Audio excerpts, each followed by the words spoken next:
This is J.Keerthi of 3rd BA English Literature from Mahalakshmi Women's College of Arts and Science. I am here to review the work of Dale Carnegie's If You Are Wrong, Admit It.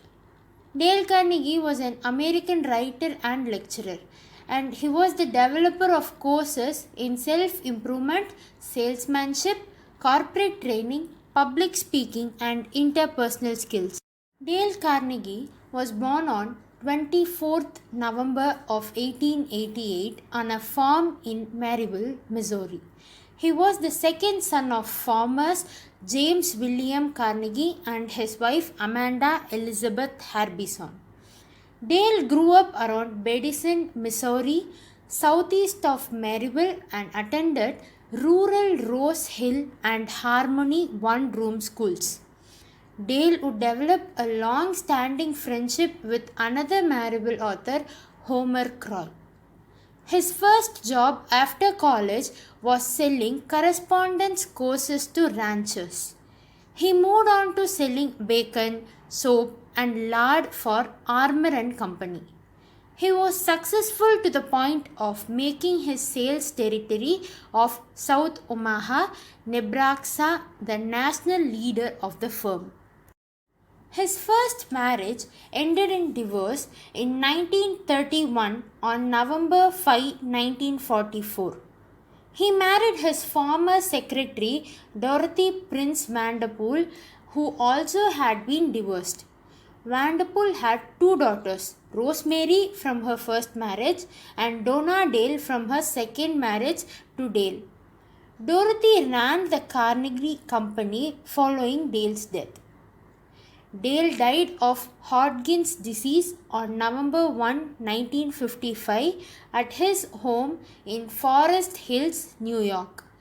He was buried in Belton, Cass County, Missouri Cemetery. If You Are Wrong, Admit It is an essay written by Dale Breckenridge Carnegie, who was an American writer. It was an extract from How to Win Friends and Influence People. In this extract, the author illustrates with example how it pays to admit mistakes quickly and empathetically. Defending our mistakes, finding problems, and blaming others for our mistakes may give us satisfaction, but we may end up losing good friends. One needs an extreme courage and honesty to admit that you have made a mistake, but must try to convince gently and tactfully that we are right. The first illustration, author writes about an incident where he and Rex is the author's Boston Bulldog, who did not like to be leashed or muzzled. The author himself did not like to muzzle or leash his dog. The policeman warned Carnegie that he will be charged the next time he did not leash or muzzle the dog. For disobeying him, Dale knew that he will have to face the wrath of the angry policeman itching to show his authority. Dale tactfully admitted that he made a mistake and spoke all that the policeman would have. Thus, taking his side, the policeman calmed down and took Dale's side by excusing Dale. This is exactly what Dale wanted. Dale admitted his mistake. He made the policeman magnanimously excuse him. The second example is about the art director's method of attack by finding faults with some little thing disgusted Warren. Warren understood the situation. He took the fight out of his art director by instantly admitting his mistake. He criticized himself extensively and promised to redo the entire work. Warren embarked on self-criticism that took the fight to an end by taking him to lunch, which Warren thoroughly enjoyed. In the third example, the author talks about Harvey, who not only admitted his mistake but also blamed himself repeatedly for all the confusion. The boss was so pleased at the guilty Harvey's acceptance of mistake that he allowed Harvey to rectify his mistake. This earned him the respect of his boss. The fourth example is the one where the author talks about the two characters. One was Pickett, who was confident man with auburn locks with a cap of rakish angle over his right ear, and the other was Lee, an honorable general of high rank. While he could have blamed several others for the loss in war, he maintained that he alone was responsible for the loss in the battle, and none but he has lost the battle which led to the doom of their army. His acceptance of mistake and supplication of apology is the most sublime.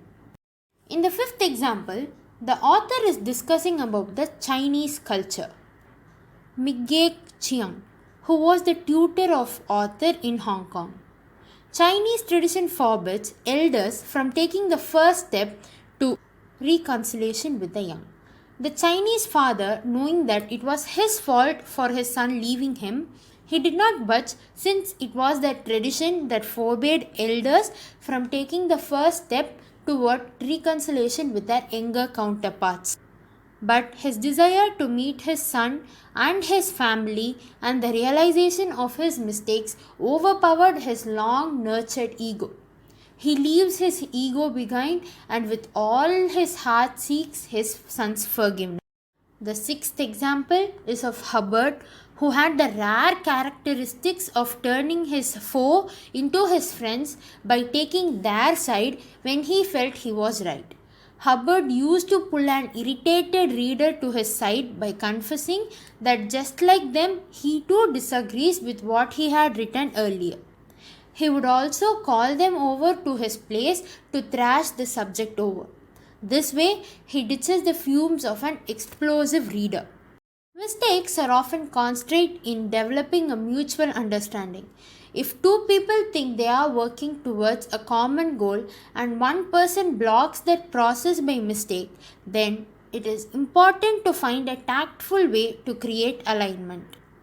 The author tries to convey from this essay that the spontaneous admittance of one's mistakes win them the respect they wouldn't have received otherwise. Dale believed that self-criticism was better than having to listen to criticism from alien lips. Admittance of mistakes thus works in each one's favor.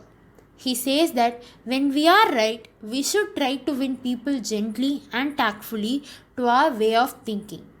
Hope this video will be useful and hope you all like this video.